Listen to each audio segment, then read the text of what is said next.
Hi folks, today we are back again with one more video of the supply chain show. We have Paul with us, who's a leading supply chain expert, a trainer, and he is one of the successful project managers I know in supply chain. Hi Paul, welcome on board. Hi. So would you like to introduce yourself one Hello. more time? Hello folks, I'm Paul Denneman. I'm coming from the Netherlands. I'm working as an independent consultant for over 25 years in supply chain, and I'm also a master trainer of Apex. Good. So today we'll talk about I think e-commerce distribution, right? So if the company is a brick and mortar and if they want to go online or vice versa, so what could be their challenges? First of all, if you look for a company, if they go online, it's a part of the complete strategy, of your complete distribution strategy, what you want to do. We have, of course, examples of like Amazon or AliExpress.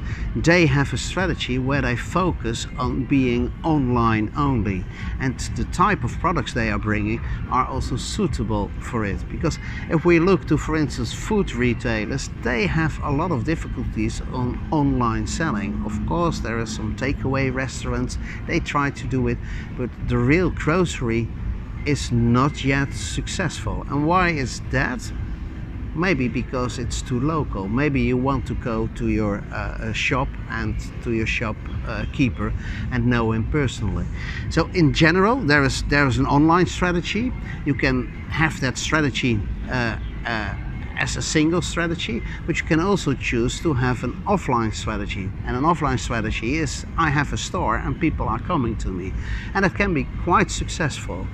What we expect for the future is that companies who are only in the offline strategies, that will be specialized retailers, that will be the shop where you buy your cheese, your vegetables, all those parts what are specialized, and you cannot buy it on every corner of the street. So you go to a special store to buy your special t-shirts, you buy your special bags.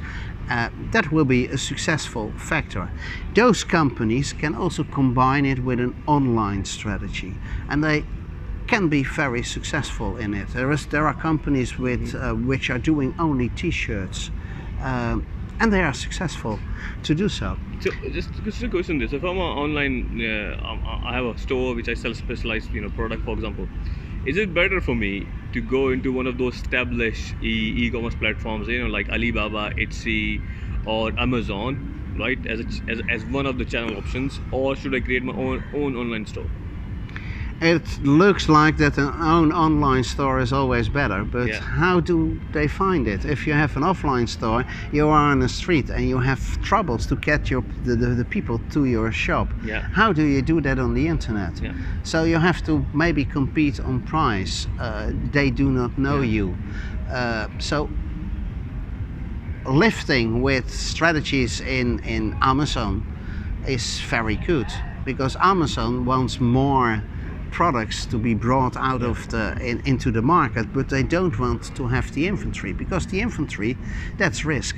So what currently is happening at Amazon is that they look like more like a supply chain company than an actual retail company. They give the platform, they have the knowledge to do that. They offer all the payment services, delivery services, and you just bring your product. So that will be one. For start, I think, a good one to get on board of something else. So I think people start selling. I think they want to start from eBay or Amazon, and then they grow, and then they start their own online store, and they find different other channels to sell it. And this is where the problem is, right? I think how they manage their inventories when they start selling from a multi-channel approach. So what's your advice there?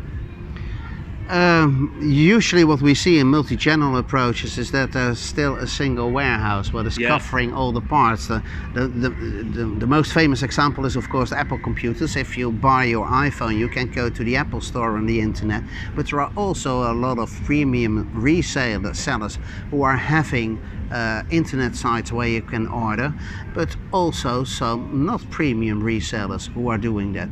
And on the other hand, you have the physical Apple stores, but also premium reseller store, and also other companies who are doing that. So they are very keen and successful in setting up a multi-channel strategy where they buy or sell as much as products as you can imagine. They use all the channels. That's for most of the companies not doable to serve so many strategies. But if your product is right and the market wants it, there are a lot of web shops who want to sell your product. No, that's great. So now we understand how to run the multi-channel distribution approach. One is, okay, I have a warehouse. You know, I'm a person who developed a product, who's got hit. I'm not really a warehouse person. So what are the common challenges you would see in e-commerce distribution? And then top 3 if you want to explain and how to fix it. The top 3, there's number one, that's return flows. Yes. That's the main challenge in e-commerce. If you look, why is, for instance, in a company of in a country like Saudi Arabia, Amazon not that successful or Zalando, because you cannot return your goods easily. They need a presence over there, a warehouse, a complete structure to serve that. And Saudi is of course one country, but there are a lot of countries in the world where there are limitations in bringing goods in and after that bringing it out, because the key success factor of e-commerce company, online buying, is that I can return the goods. But it's also the main challenge and the element where most of the costs are coming in. Right, no, perfect. So what is the second? You said ask the top 3.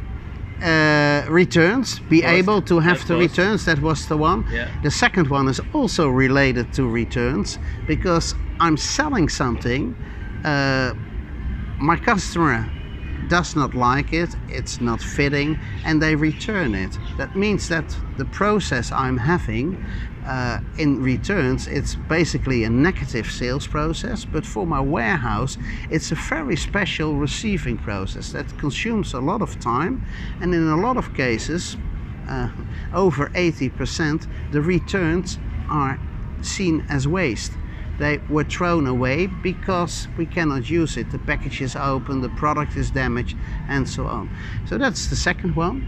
The third element is always the last mile.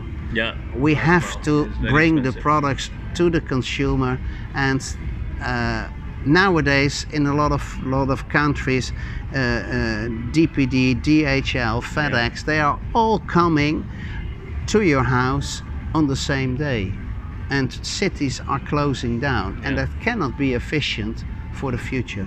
So I think there will be the next challenge. Yeah. One of the to solve. one of the challenges in the UAE and Middle East in general is the last mile. There's still not cost-effective solutions, and people are struggling. No, I think again we can take one of the biggest topic we have. Thank you for your time for the short video. Hopefully you like it. If you like it, just leave the comment. If you have any questions for Paul, please leave the comments as well, and I'm sure Paul will get back to you. Paul, cheers thank you very much. Appreciate your time. Cheers. I aim to do knowledge videos and interviews with procurement and supply chain professionals and leaders. Consider subscribing to this channel, and I have written practical guides on supply chain. See the link below.